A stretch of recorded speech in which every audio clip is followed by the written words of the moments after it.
నమస్తే. Welcome to our channel. ప్రస్తుతం మనతో సీనియర్ జర్నలిస్ట్ దాము బాలాజీ గారు ఉన్నారు. వారితో మాట్లాడదాం. సార్ నమస్తే సార్. నమస్తే. సార్ 'పుష్ప 2' రిలీజ్ సందర్భంగా సంధ్యా థియేటర్‌లో జరిగిన ఇన్సిడెంట్ అందరికీ తెలిసిందే. రేవతి అనే మహిళ చనిపోయారు. దాని గురించి నిన్న అల్లు అర్జున్ స్పందించారు అనే విషయం న్యూస్‌లో వచ్చింది సార్. ఒక వీడియోలో వచ్చింది. సో, దాని గురించి అసలు ఆయన ఏమని మాట్లాడారు? అలాగే ఆ కుటుంబానికి ఏమన్నా సహాయం చేసే ఉద్దేశం ఉందా ఆయనకి?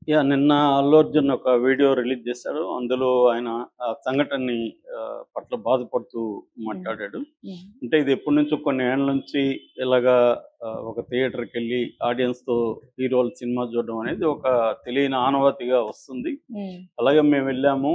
బట్ మేము సినిమా చూసి అయిపోయినాక మాకు తెలిసింది ఇలాగ జరిగిందని. హ్మ్. సో, నేను, సుకుమారు మా మా టీమ్ అంతా కూడా చాలా బాధపడ్డాము. హ్మ్. సో, ఇలా ఎందుకు జరిగింది? ఎప్పుడూ జరగలేదు ఇది. ఫస్ట్ టైమ్ ఇలా జరిగింది. సో, అని ఆయన ఎక్స్‌ప్లెయిన్ చేస్తూ మాట్లాడాడు. దాని తర్వాత ఆ కుటుంబానికి 25 లక్షలు ఇస్తున్నట్టుగా కూడా ప్రకటించారు. హ్మ్. అంతేకాకుండా ఆ ఫ్యామిలీని వాళ్ళ డిఫికల్ట్ జర్నీలో నేను తోడుంటాను. ఏది అవసరమైనా అని కూడా ఆయన మాట్లాడాడు. ఆ ఫ్యామిలీ బాధ్యత నాదన్నట్టుగా మాట్లాడాడు. హ్మ్. సో, ఆల్రెడీ ఆహ్, న నిర్మాతల మేకర్స్ కూడా పెట్టారు. మేము ఆ ఫ్యామిలీని చూసుకుంటామని. సో, ఈయన పర్సనల్‌గా ఈయన వైపు నుంచి అల్లు అర్జున్ ఇస్తున్నట్టుగా ప్రకటించాడు 25 లక్షలు.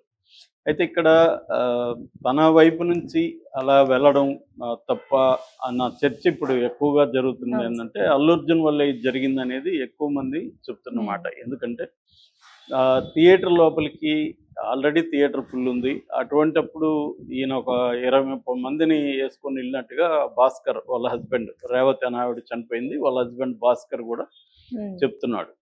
ఇప్పుడు ఆమె విజువల్స్ కూడా గేట్ దగ్గర నుంచి ఆమె లోపలికి అతి కష్టం మీద లోపలికి రావడం, ఆ విజువల్స్ అన్నీ గూడా బయటకొచ్చాయి. హ్మ్. ఆమె చివరి క్షణాలు ఎట్లా ఉన్నాయనేది గూడా ఇప్పుడు ఆహ్, ఆహ్, సీసీటీవీ ఫుటేజ్‌లో నుంచి బయటికి వచ్చాయన్నమాట.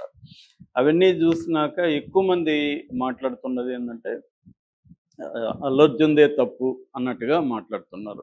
కాకపోతే ఏందంటే అల్లు అర్జున్ చెప్తున్నదేమంటే మేము రెగ్యులర్‌గా ప్రతి హీరో ఇలాగే హ్మ్. జేస్తున్నాడు. ఎప్పుడూ జరగలేదు ఇలాగా అనేది. కానీ అది ప్రతిసారి తప్పు జేస్తే ఆహ్, అది తప్పు వల్ల ఫలితం హ్మ్. రాకపోయినంత మాత్రాన అది ఎప్పుడో ఒకసారి ఆ తప్పుకి ఆహ్, ఫలితం అనేది వస్తది. హ్మ్. మనం 100 సార్లు తప్పు చేశాం కాబట్టి అప్పుడంతా చేశాం గదా! ఇప్పుడు చేస్తే తప్పేంటనే లాజిక్ వర్కౌట్ అవ్వదు. హ్మ్. ఎందుకంటే కొన్ని రకాల జాగ్రత్తలు కంపల్సరీగా ప్రతిసారి తీసుకోవాలి. హ్మ్. అంటే ఇన్ని రోజులు గూడా వీళ్ళు తీసుకోవట్లేదని అర్థమవుతుంది. ఈ జాగ్రత్తలు తీసుకొని వెళ్ళట్లేదు. హ్మ్. ఎందుకంటే ఎప్పుడైనా గూడా క్లోజ్డ్ ఆహ్, ఆహ్, స్పేసెస్‌లో క్రౌడ్ ఎక్కువైపోయినప్పుడు ఆక్సిజన్ అందదు. మనమంతా మనుషులంతా కార్బన్ డయాక్సైడ్ వదులుతారు గాబట్టి బయటికి. హ్మ్. ఆక్సిజన్ అనేది రాదు. దానివల్ల సఫోకేషన్ వస్తుంది మనకి. అందుకనే తొక్కిసలాటలో ఎక్కువ మంది ఈ సఫోకేషన్‌తో చనిపోతారు. దానికని తొక్కిసలాటలో చనిపోయారంటే అర్థం వాళ్ళనెవరినో తొక్కి చనిపోయారని కాదు. హ్మ్. ఎక్కువగా సఫోకేట్ అయిపోయి ఆ గుంపుల్లో నుంచి ఎక్కువ మంది చనిపోతారనమాట. అందుకనే ఎక్కువ క్లోజ్డ్ ప్లేసెస్‌లో ఉన్నప్పుడు జాగ్రత్తలు ఎక్స్‌ట్రా జాగ్రత్తలు తీసుకోవాలి. సో, ఇక్కడ ఎక్కువగా జరుగుతుందేందంటే వాళ్ళకి తెలుసు హీరోకి ఎంత క్రేజ్ ఉంటది, ఎంత జనమొస్తారని. సో, ప్రాపర్‌గా పోలీసులకి ఇన్ఫార్మ్ జేయాలి. హ్మ్. అట్లాగే థియేటర్ యాజమాన్యానికి చెప్పాలి.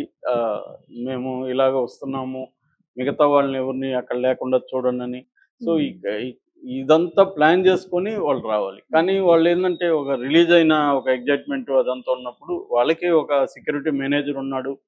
అతను చేసుండాలి. ఇప్పుడు అందుకనే సెక్యూరిటీ మేనేజర్ మీద కూడా కేసు పెట్టారు హ్మ్. పోలీసు. సో, ఎందుకంటే అతను ప్రాపర్‌గా పోలీసులకి ఇన్ఫార్మ్ జేయాలి. ఎంత క్రౌడ్ రావచ్చు ఏంటని. హ్మ్. యాక్చువల్‌గా అల్లు అర్జున్‌కి గతంలో గూడా ఆ కేసుని హైకోర్ట్ కొట్టేసింది గానీ, అప్పుడు గూడా ఇతను వాళ్ళ ఫ్రెండ్ దగ్గరికి నంద్యాల శిల్పా రవిచంద్రారెడ్డి దగ్గరికెళ్ళినప్పుడు, హ్మ్. అప్పుడు గూడా పోలీసులకి ఇన్ఫార్మ్ జేయలేదని పోలీసులు బలయ్యారు. అప్పుడు గూడా అల్లు అర్జున్‌ది క్లియర్‌గా తప్పుంది. ఎందుకంటే తను వస్తున్నట్టు పోలీసులకి ఇన్ఫార్మ్ జేయాల. తన ఫ్రెండ్ దగ్గరికెళ్ళినా, ఎక్కడికెళ్ళినా ఆహ్, సెలబ్రిటీస్ అనేవాళ్ళు ఇన్ఫార్మ్ జేయాలి పోలీసులకి. ఎందుకంటే it becomes law and order problem.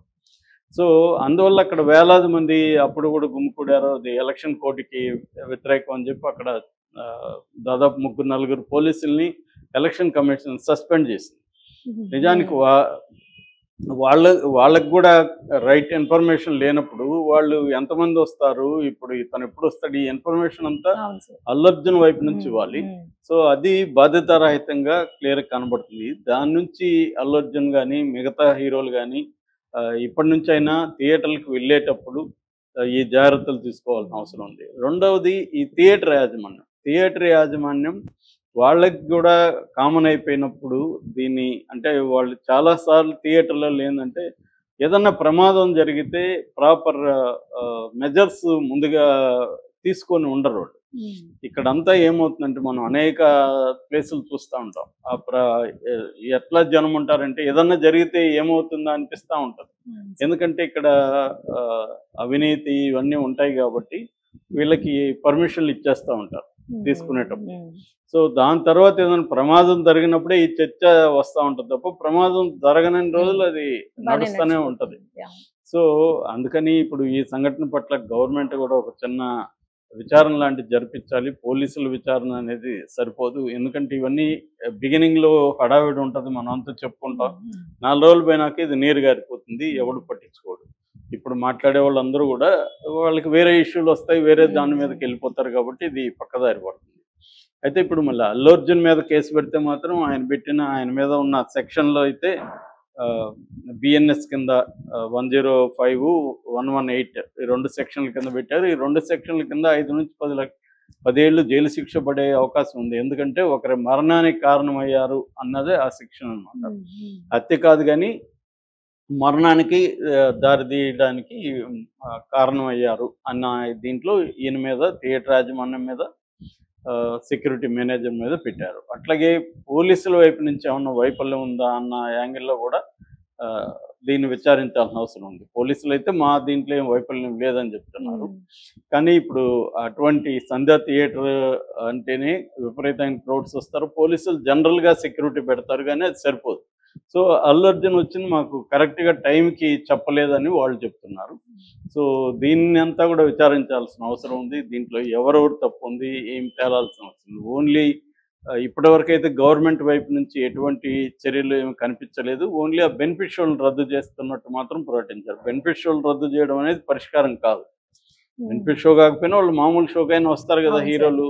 వాళ్ళకి ఏంటంటే ప్రమోషన్ కావాలి, హీరో రావడం, ఒక హంగామా, హడావిడి ఇవన్నీ ఉంటుంది అనమాట. ఎక్కువగా మాస్ ఉన్న థియేటర్స్కి వాళ్ళు వస్తారు, మల్టీప్లెక్స్లకి వాళ్ళు వెళ్ళరు. ఎందుకంటే అక్కడ పెద్ద జనం ఉంటారు, వీళ్ళకి జనం కావాలి. సో ఆ జనం ఉన్న మా సింగిల్ స్క్రీన్ అంటే ఆర్టీసీ క్రాస్ రోడ్లు ఎక్కువగా సంధ్యా, సుదర్శన్ ఇలాంటి థియేటర్లు అక్కడ ఎక్కువ ఉంటాయి. సో వాటికి ఎక్కువ వస్తుంటారు. సో వచ్చినప్పుడు అక్కడ ఎటువంటి జాగ్రత్తలు తీసుకోవాలి అనేది, ఎందుకంటే పెద్ద ఎడ్యుకేటెడ్ సెక్షన్లో అంత పరుగులు ఎత్తేదేమి ఉండదు. ఎక్కువ మాసే అభిమానుల్లో ఎక్కువ ఉంటారు, వాళ్ళే ఫ్యాన్ అసోసియేషన్లు ఉంటారు. వీళ్ళు ఒక హంగామా క్రియేట్ చేస్తారు, కావాలనే పెద్ద ఎత్తున ఆర్గనైజ్ కూడా చేస్తారు, ఎందుకంటే కనబడాలి క్రౌడ్ అని. సో అందువల్ల ఇప్పుడు అల్లు అర్జున్ ఓన్లీ డబ్బులు ఇస్తే సరిపోదు. ఇప్పుడు ఇదే వేరే ప్లేస్లో మన ఫర్ ఎగ్జాంపుల్ నా వల్ల ఎవరన్నా చనిపోతే నేను డబ్బులు ఇస్తానని వదిలేని చట్టం వదులుతుందా? వదలదు మామూలుగా అయితే. సో అల్లు అర్జున్ అయినా ఇంకొకరైనా చట్ట ప్రకారం ఖచ్చితంగా ఈ కేసును ముందుకు తీసుకెళ్ళి చర్య తీసుకుంటేనే నెక్స్ట్ జరగకుండా అందరూ కూడా జాగ్రత్తలు తీసుకుంటారు. ఒకటి. రెండవది, ప్రభుత్వం వైపు నుంచి థియేటర్ పరిస్థితి ఏంటి, థియేటర్లో కూడా సెక్యూరిటీ స్టాఫ్ ఉంటారు మామూలుగా. సో వాళ్ళెందుకు, వాళ్ళ వైఫల్యం ఏంటి, వాళ్ళ మీద ఏం చర్యలు తీసుకోవాలి, ఇవన్నీ కూడా చేయాల్సి ఉంది. సో ఆ థియేటర్ని క్లోజ్ చేస్తున్నారని కూడా వార్తలు వచ్చాయి. అది నిజంగానే క్లోజ్ చేయాల్సి ఉంది.